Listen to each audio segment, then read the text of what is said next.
القدر کې ځکه او په کال کې راځي دا خو ته په میاشتو کې قرآن وایي نو دا وایه ادي له راشه او خو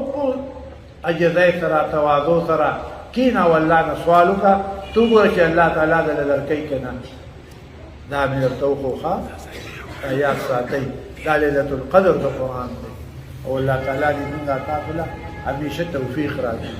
خو دا نه چې ګوره یوازې ته دا آیات وایې او په دغلته ولاړې سوالونه کوې دا چې قرآن ختمې قرآن راوالې د سر نه که نه او ختمې دا په هغې کې ده دا نه چې ته شی یو آیات وایې په دغه ځای ودرېږي دا خو اسان کار دی بیا دا دې ځای کې به خپل سوالونه وکړي اوتي رسول الله باندې به سوالونه وکړي خپل سوال وکړي چې څه حاجتونه دي څه بیا به وایي الله اعلم بیا به ورپسې دا شروع کړي ښه پوه شوئ تاسو لیلة القدر د قرآن وپېژنده دا یاد ساتئ